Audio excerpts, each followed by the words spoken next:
ये ध्यान रखते हैं। देखिए सबसे पहले है करौली का यादव वंश।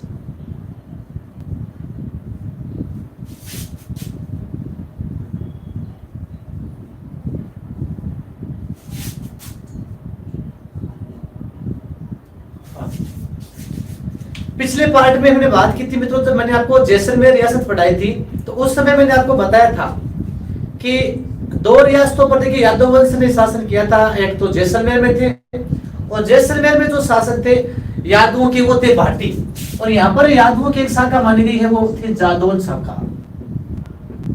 यादवों की शाखा थी जादौन शाखा।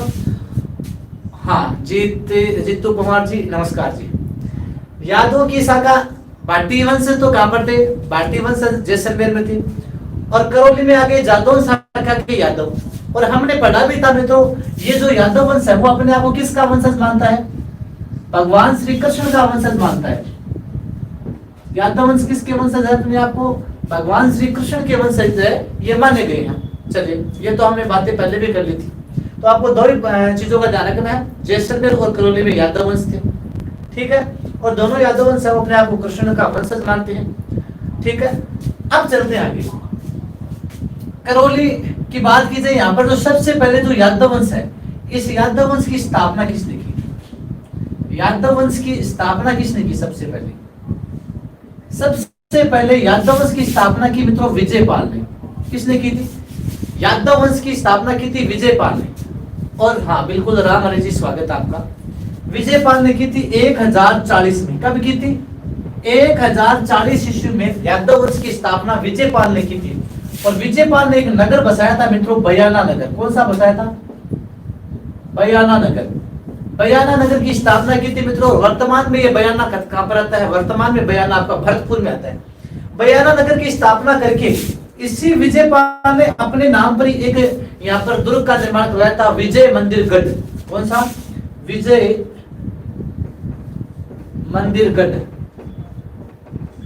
विजय मंदिरगढ़ का निर्माण किसने करवाया था? विजयपाल ने करवाया था मित्रों। और विजयपाल ने जिस विजय मंदिरगढ़ का निर्माण करवाया था, इसे ही वर्तमान में हम कहते हैं बयाना दुर्ग। क्या कहते हैं?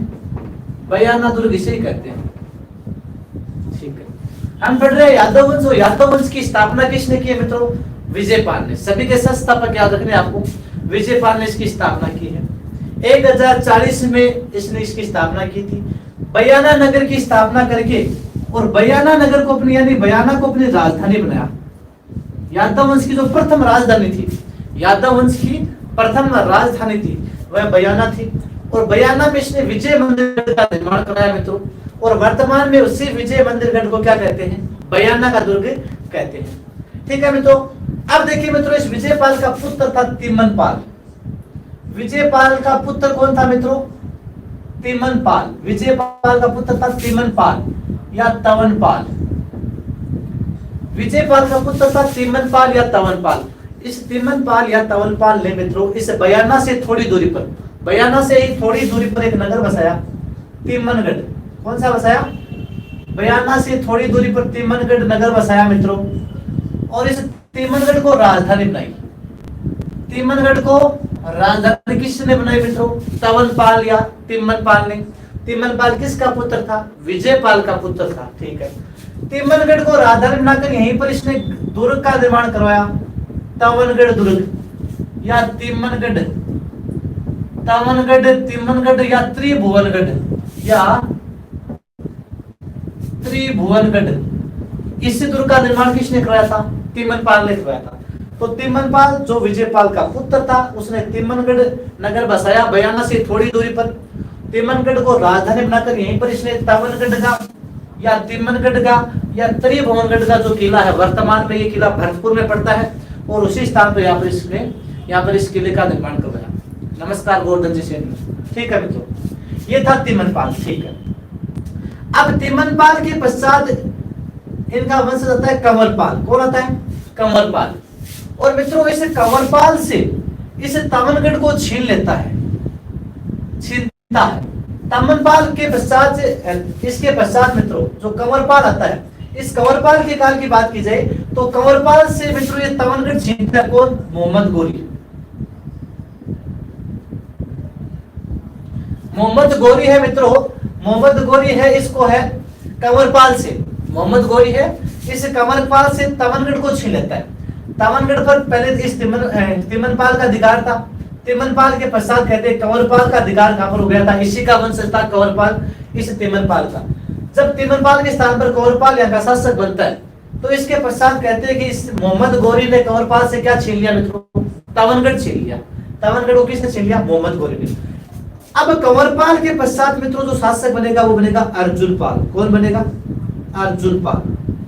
कंवरपाल के पश्चात शासक कौन बनता है, अर्जुनपाल। इस अर्जुनपाल ने 1327 में मुसलमानों से वापस क्या छीन लिया, तमनगढ़। मुसलमानों से तमनगढ़ है वो वापस छीन लिया, किसने, अर्जुनपाल ने। इन्हीं का वंशज अर्जुनपाल था मित्रों।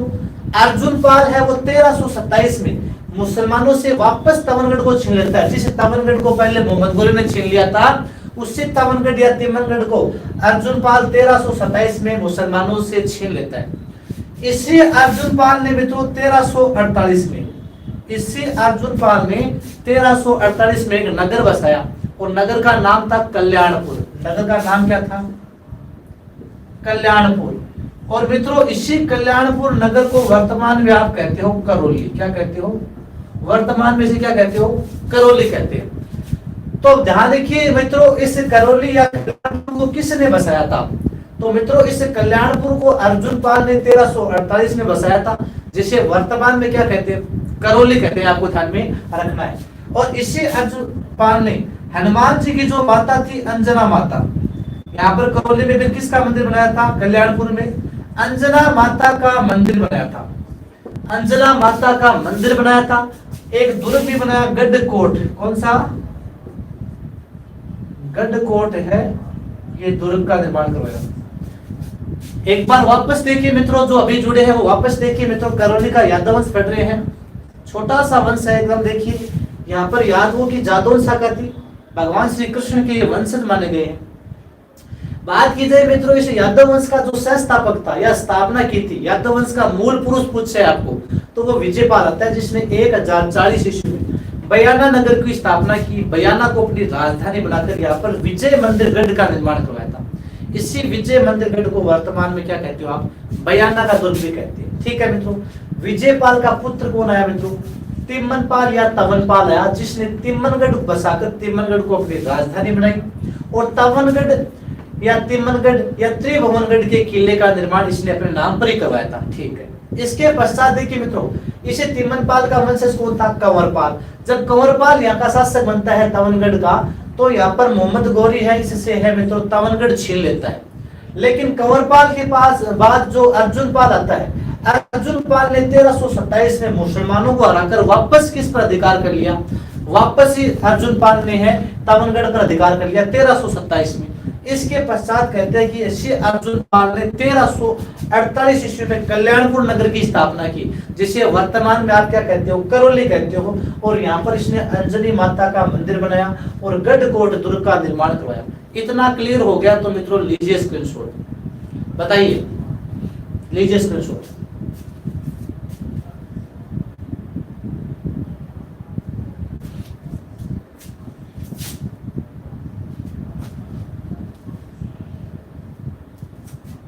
चले,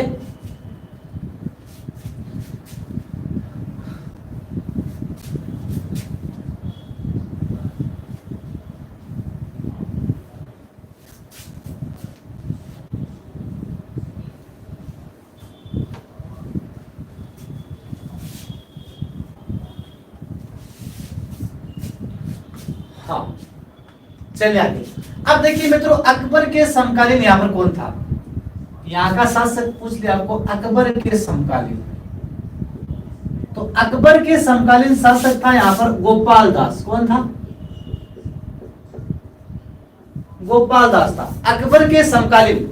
हाँ, अकबर के समकालीन यहाँ का शासक कौन था मित्रों, गोपाल दास।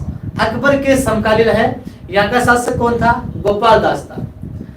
तो जीतू जी फिर पढ़ क्यों रहे हो, आपको ऐसा लगता है कि देख कर पढ़ा रहे हैं, तो कोई जरूरत नहीं क्लास लेने की, आप अलग से भी ले सकते हैं। हाँ ठीक है ना।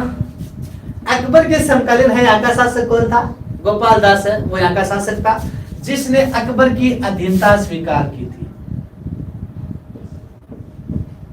जिसने अकबर की अधीनता स्वीकार की थी। हाँ। और अकबर की अधीनता स्वीकार करके इसी ने मित्रों गोपाल दास ने यहाँ पर बहादुरगढ़ के किले का निर्माण भी करवाया था। हाँ, बहादुरगढ़ किले का निर्माण भी इसने करवाया था। तो अकबर के समकालीन यहाँ का शासक गोपाल दास था जिसने अकबर की अधीनता स्वीकार की थी और इसने मित्रों यहाँ पर बहादुरगढ़ किले का निर्माण करवाया था। हाँ। अच्छा, ये बात है कि सनी जी, चलिए कोई बात नहीं।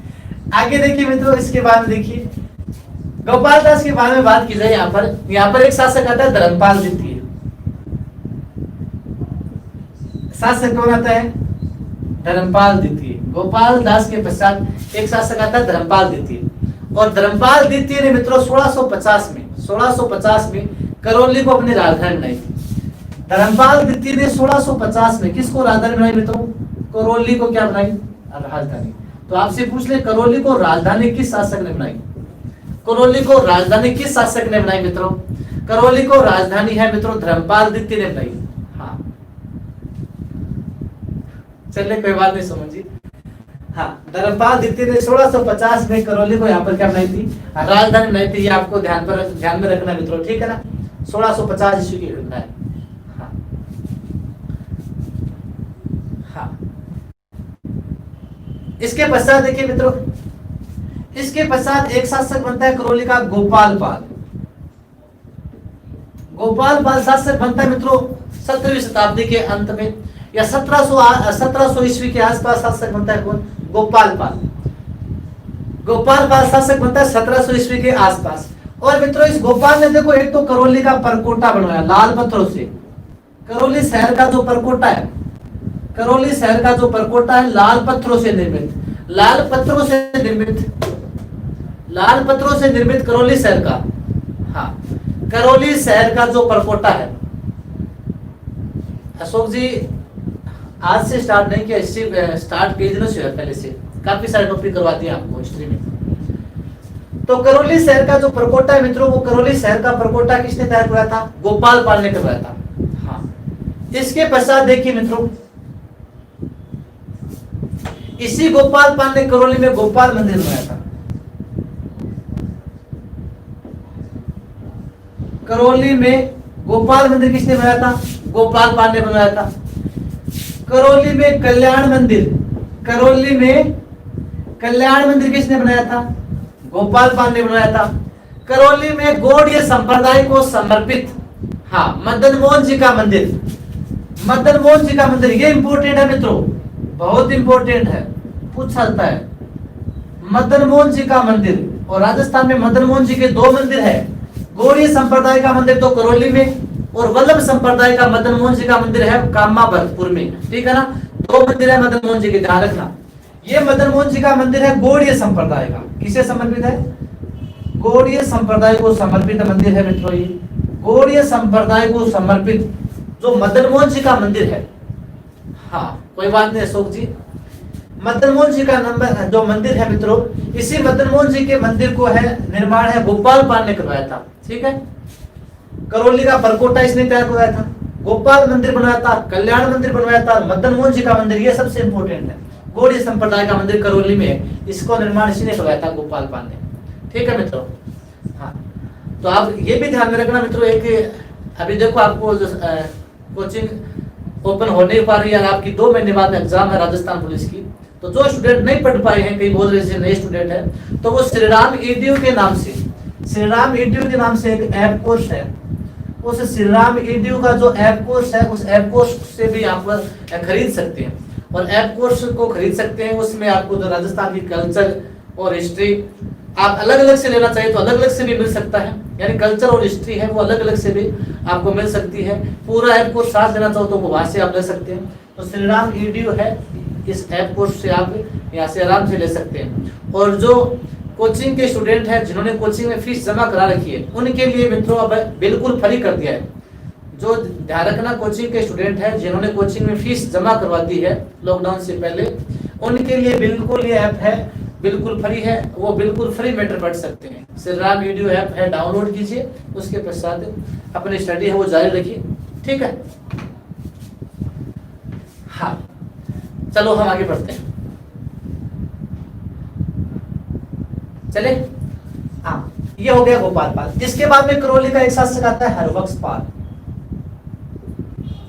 हरबख्श पाल कौन है? करौली का शासक आता है हरबख्श पाल। और हरबख्श पाल ने मित्रों 15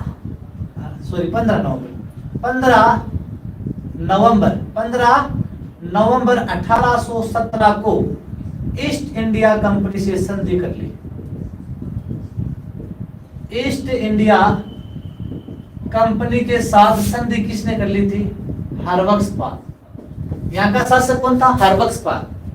हरबख्श पाल ने मित्रों 15 नवंबर 1817 को, और ये ध्यान रखना ये सबसे पहले जो अधीनस्थ संधि थी, ये 9 नवंबर नहीं है मोनिका जी, 15 नवंबर है। 15 नवंबर 1817 को, हाँ 15 नवंबर 1817 ईस्वी में सबसे पहले जो अधीनस्थ संधि की थी, सबसे पहले जो अधीनस्थ संधि की थी, वह सबसे पहले किसने की थी? वह ध्यान रखना हरबख्श पाल ने की थी। यानी सबसे पहले अधीनस्थ संधि करने वाला जो शासक था वह हरबख्श पाल था। इसलिए 15 नवंबर 1817 ईस्वी को है ईस्ट इंडिया कंपनी के साथ क्या करी थी? संधि कर ली थी। इसके पश्चात मित्रों जो क्रांति है 1857 की क्रांति के समय यहाँ का जो शासक था करौली का, वह था मदन पाल। कौन था? 1857 की क्रांति के समय करौली का शासक कौन था? हाँ करौली का शासक था, बिल्कुल सबसे पहले अधीनस्थ संधि 15 नवंबर को हुई थी। क्रांति के समय यहाँ का शासक था करौली का मदन पाल।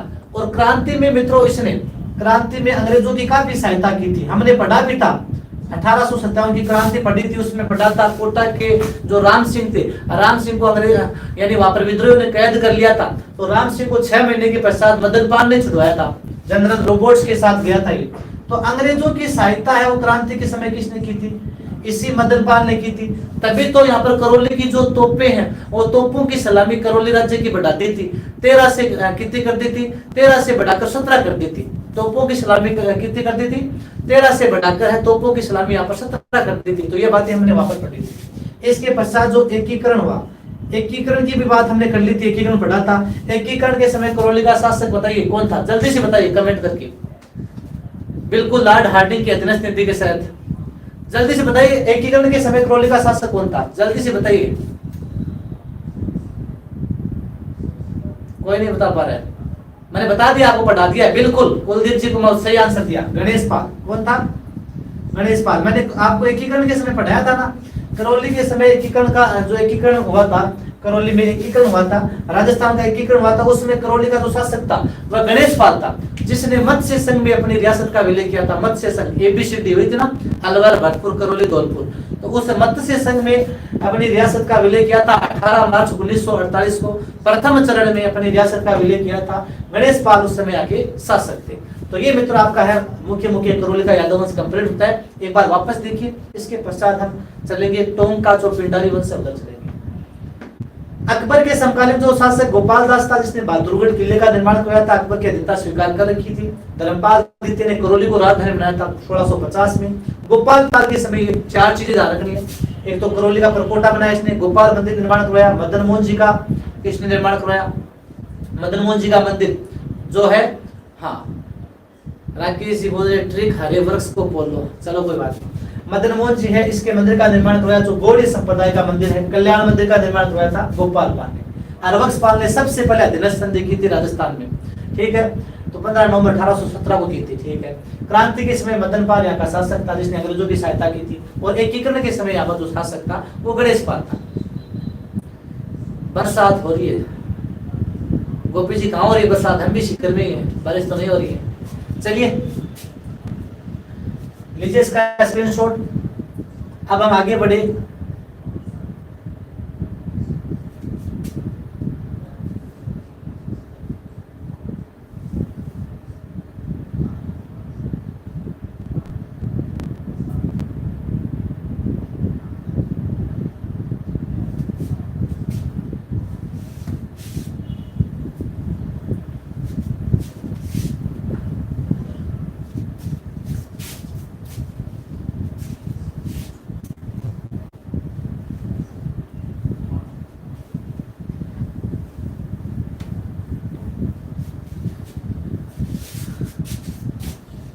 चले टोंक का मुस्लिम राज्य पढ़ते हैं।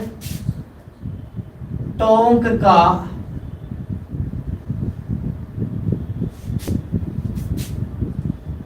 मुस्लिम राज्य, यानी एकमात्र जो मुस्लिम रियासत थी वो सबको पता है, वो टोंक थी। राजस्थान में एकमात्र मुस्लिम रियासत कौन सी थी? टोंक रियासत है मित्रों, वो राजस्थान की एकमात्र मुस्लिम रियासत थी। ऐसी कोई बात नहीं है मित्रों। हाँ हाँ अरविंद जी सब्बल, बिल्कुल रियासती कालीन टॉपिक्स में आ जाते हैं यहाँ पर। हाँ चले आगे टोंक की तरफ। अब बात की जाए इस टोंक कस्बे को किसने बसाया था सबसे पहले? तो सबसे पहले देखो टोंक कस्बे को बसाया किसने था? हाँ नहीं जी पवार जी, थोड़ा सा पीछे चलेंगे, थोड़ा सा एक बार पीछे चले। वीर विनोद के अनुसार देखिए, वीर विनोद किसने लिखी थी? सबको पता होगा, ये तो रटा दिया कितनी दुनिया वीर विनोद करते हुए। वीर विनोद पुस्तक लिखी थी श्यामल दास ने। तो श्यामल दास के अनुसार इस वीर विनोद पुस्तक में, वीर विनोद पुस्तक में श्यामल दास ने क्या लिखा है कि 1003 ईस्वी में, वीर विनोद के अनुसार 1003 विक्रम संवत ईस्वी के लिए आपको 57 वर्ष पीछे जाना पड़ेगा इससे। तो 1003 ईस्वी में यहाँ पर है एक दिल्ली से एक व्यक्ति आया था राम सिंह। दिल्ली से एक व्यक्ति आया था, कौन आया था? दिल्ली से एक व्यक्ति आया था राम सिंह। और दिल्ली का उस समय राजा था खानवाल या खनवाल। दिल्ली का राजा उस समय में विक्रम संवत 1003 में जो खनवाल था, उस खनवाल ने किसे भेजा था? राम सिंह को भेजा था दिल्ली से। तो दिल्ली से जो राम सिंह आता है, खनवाल राजा था, उसने भेजा था राम सिंह को। इस राम सिंह ने टोंक कस्बा बसाया।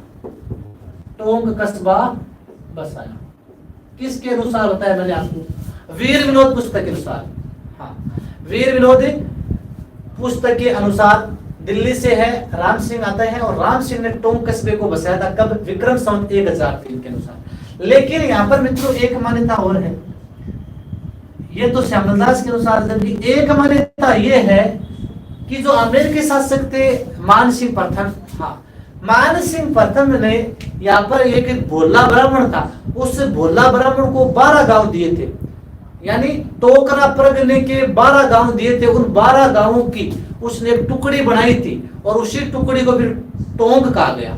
तो एक मान्यता और है कि जयपुर शासक कौन था? जयपुर शासक था मान सिंह। और इस जयपुर के शासक मान सिंह ने भोला ब्राह्मण को, कौन था?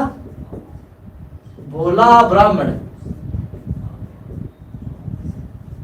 जयपुर के शासक मान सिंह ने इस भोला ब्राह्मण को कितने गांव दिए थे? 12 गांव दिए। जयपुर के शासक मान सिंह ने भोला ब्राह्मण को 12 गांव दिए टोकरा परगने के। एक पर्ग नोट टोकरा, ये भी टोंक बड़े होता है। टोकरा परगने के 12 गांव किसे दिए गए थे?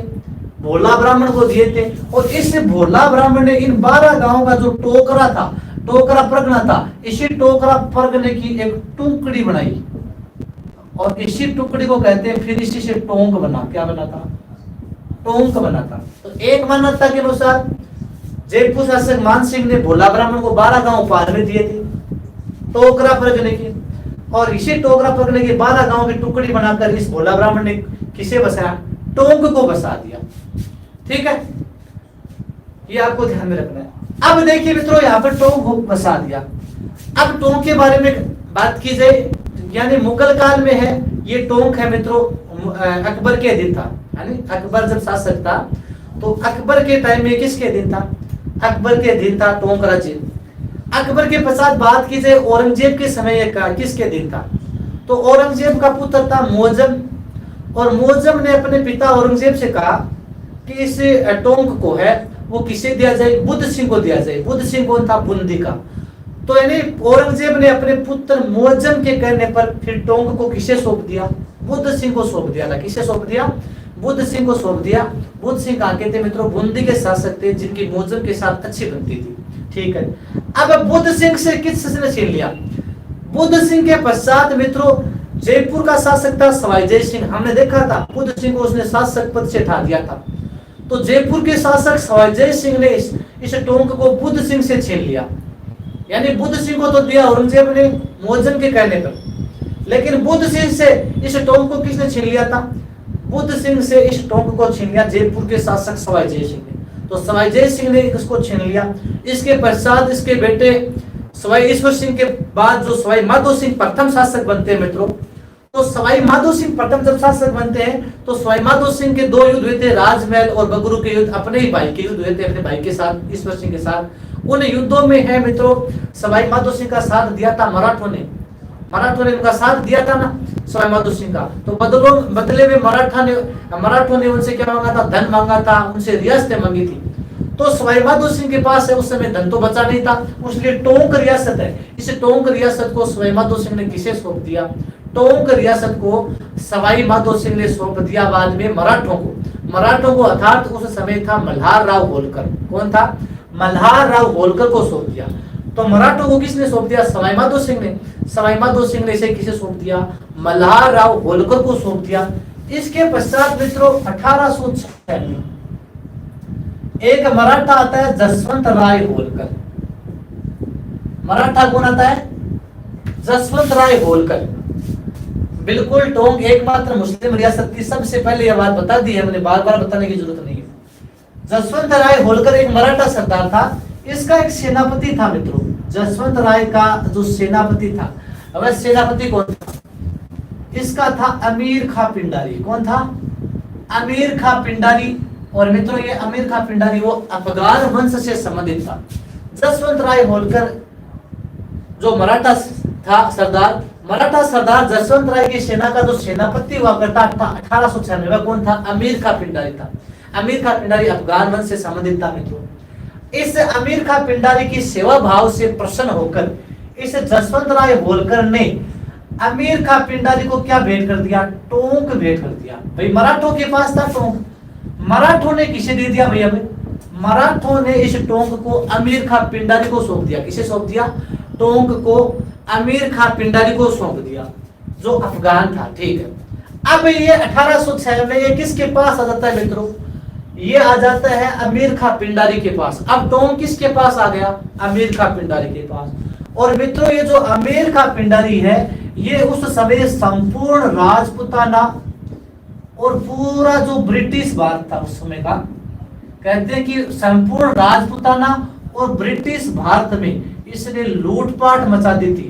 सभी इससे क्या थे? परेशान थे। तो अमीर खां पिंडारी ने उस समय है मित्रों राजपुताना और ब्रिटिश भारत में, जैसे ही टोंक इसके हाथ में आया, टोंक हाथ में आते ही ये पूरे भारत में या क्या है उस समय यह लूटपाट मचाने पर उतर आता है। राजपुताना और ब्रिटिश भारत में लूटपाट मचाता है। तो अंग्रेज भी अंग्रेज भी यहाँ पर क्या है मित्रों, इससे क्या हो जाते हैं? परेशान हो जाते हैं। अंग्रेज भी इससे क्या होता है मित्रों? अंग्रेज भी इस अमीर खां पिंडारी से क्या होते हैं? परेशान। इसके पश्चात अंग्रेजों को अमीर खां पिंडारी से क्या करनी पड़ती है? संधि करनी पड़ती है। इस प्रकार जो अमीर खां पिंडारी था ये मित्रों संधि करता है ईस्ट इंडिया कंपनी से। ईस्ट इंडिया कंपनी से संधि करता है अमीर खां पिंडारी। कब करता है? 17 नवंबर 1817 करौली रियासत के बाद। करौली रियासत के बाद 2 दिन बाद में, करौली की कब हुई थी? 15 को, और इसकी कब हो रही है? 17 नवंबर। तो 17 नवंबर 1817 को अमीर खां पिंडारी ने ईस्ट इंडिया कंपनी के साथ क्या कर ली? संधि कर ली। और संधि करने के पश्चात इस अमीर खां पिंडारी ने मित्रों जो अपनी सेना थी, सारी की सारी जो सेना थी वह सेना किसे भेंट कर दी? अंग्रेजों को भेंट कर दी। स्वयं सिर्फ और सिर्फ अपनी जो आंतरिक सुरक्षा की जो सेना थी खुद की वही रखी, बाकी सारी की सारी सेना किसने दी?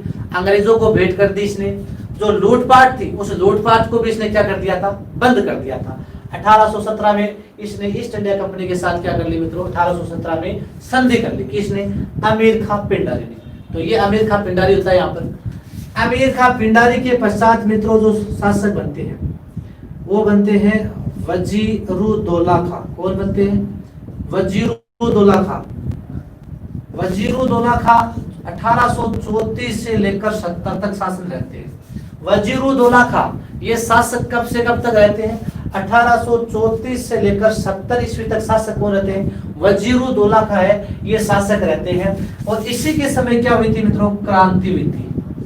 तो टोंक का क्रांति के समय नवाब पूछ ले, टोंक का क्रांति के समय नवाब पूछ ले तो वह कौन है मित्रों? वह वजीरुद्दौला खां था। आपको पूछ ले कि अंग्रेजों ने सबसे पहले टोंक का प्रथम नवाब किसे बनाया? अंग्रेजों ने सबसे पहले टोंक का प्रथम नवाब किसे बनाया था? तो वो बनाया था अमीर खां पिंडारी को। अंग्रेजों ने सबसे पहले टोंक का प्रथम नवाब किसे बनाया? अमीर खां पिंडारी को बनाया था। ये आपको ध्यान में रखना है। अंग्रेजों के द्वारा निर्मित एकमात्र मुस्लिम रियासत, अंग्रेजों के द्वारा निर्मित एकमात्र जो मुस्लिम रियासत थी वह मुस्लिम रियासत भी कौन सी थी? वह भी टोंक की थी। तो अंग्रेजों ने किस मुस्लिम रियासत का निर्माण करवाया था? वह टोंक का निर्माण करवाया था। ये भी आपको ध्यान में रखना है। वजीरुद्दौला खां का इतना ही ध्यान में रखना है 1834 से 70। और इसके समय क्या हुई थी मित्रों? क्रांति हुई थी। और क्रांति में हमने पढ़ा भी था ये वजीरुद्दौला खां अंग्रेज समर्थक था।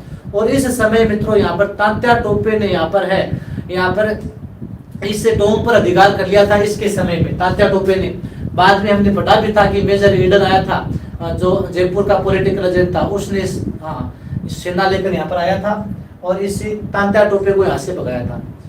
तो यहाँ पर वजीरुद्दौला खां के बारे में इतना ध्यान रखना, ये क्रांति के समय शासक था जो अंग्रेजों का समर्थक था, वजीरुद्दौला खां। हाँ, मोहम्मद अली ये जो शासक बनता है ये 1870, उसके बाद में 1834 से इसके बाद में जो ये शासन रहता है इसका 64 तक रहता है मित्रों। 1834 से 64 तक वजीरुद्दौला खां का रहता है। फिर 1864 से 67 तक, 1864 ईस्वी से 67 तक किसका रहता है? मोहम्मद अली का शासन रहता है। मोहम्मद अली का शासनकाल 1864 से 67 तक रहता है। और मोहम्मद अली ने अपने समय में चौरी शाही सिक्के चलाए। कौन से चलाए? चौरी शाही सिक्के। ध्यान रखना, हमने यहाँ पर सिक्कों में आपको ये टोंक वाला नहीं दिखाया होगा, तो आप ऐड कर लेना। जब मैंने आपको सिक्के पढ़ाए थे उसमें ये भी ऐड कर लेना। टोंक में कौन से सिक्के चले थे? चौरी शाही सिक्के। और ये किसने चलाए थे? मोहम्मद अली खां ने अपने समय में चौरी शाही सिक्के चलाए थे। कौन ने चलाए थे? चौरी शाही सिक्के मोहम्मद अली खां ने चलाए थे। इसके बाद में इब्राहिम अली,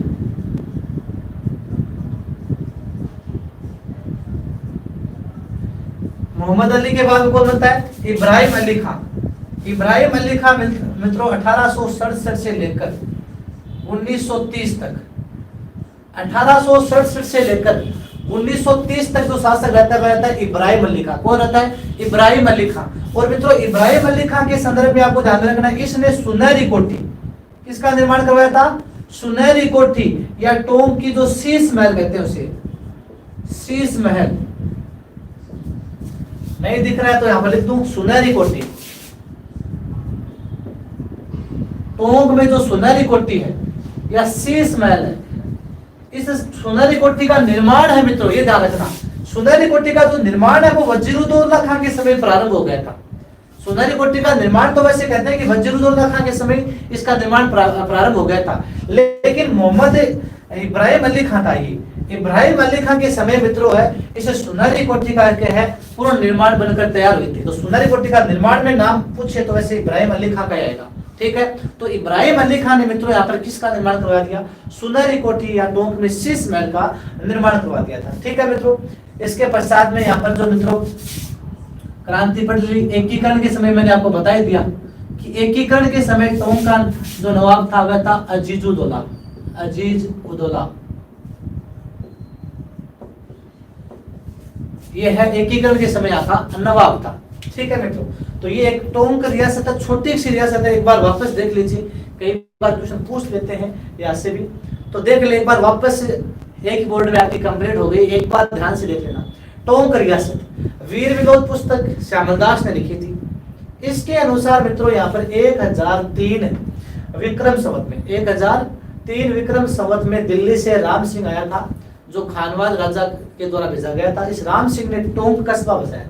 लेकिन एक मान्यता और है, उसके अनुसार जयपुर के शासक मान सिंह ने भोला नामक ब्राह्मण को टोकरा परगने के 12 गांव उपहार में दिए थे। और इन 12 गांव की जो टुकड़ी थी उसी से इस भोला ब्राह्मण ने किसका निर्माण करवाया था? टोंक का निर्माण करवाया था। ठीक है, इसके पश्चात हमने बात की थी कि टोंक पर है अलग अलग क्षेत्रों के अनुसार अलग अलग लोगों का अधिकार रहा था। अकबर का इस पर अधिकार रहा था, जिसके बाद में औरंगजेब ने इसे बुद्ध सिंह को सौंप दिया था। इसके पश्चात बुद्ध सिंह के पश्चात सवाई जय सिंह के पास रहा। सवाई जय सिंह के बाद में इसे जो सवाई माधो सिंह है उसके पास रहा, और सवाई माधो सिंह के बाद में बात की जाए तो सवाई माधो सिंह ने मराठों को सौंप दिया। इसके पश्चात मराठा राजा जसवंत राय होलकर 1806 में इसका सेनापति था। अमीर खां पिंडारी अफगान वंश से संबंधित था। अमीर खां पिंडारी इसका सेनापति था। अमीर खां पिंडारी की सेवा भक्ति से प्रसन्न होकर जसवंत राय होलकर ने टोंक किसे सौंप दिया? जसवंत राय होलकर ने टोंक को अमीर खां पिंडारी को सौंप दिया। और अमीर खां पिंडारी को जब टोंक सौंपा गया मित्रों, तो अमीर खां पिंडारी यहाँ पर लूटपाट मचा देता है। संपूर्ण राजपुताना और ब्रिटिश भाग में जब ये लूटपाट मचाता है तो अंग्रेजों को इसे संधि करनी पड़ती है, और इस प्रकार अंग्रेजों ने मित्रों इस टोंक के अमीर खां पिंडारी से 17 नवंबर 1817 को क्या की?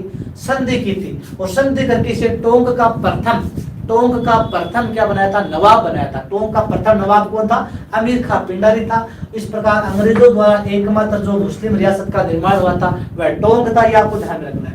इसके पश्चात इसके अंग्रेजों के साथ जब संधि हो जाती है तो संधि के पश्चात ये अमीर खां अपनी लूटपाट बंद कर देता है और अंग्रेजों को अपनी सेना उन्हें भेंट कर देता है। ठीक है, आगे चलते हैं।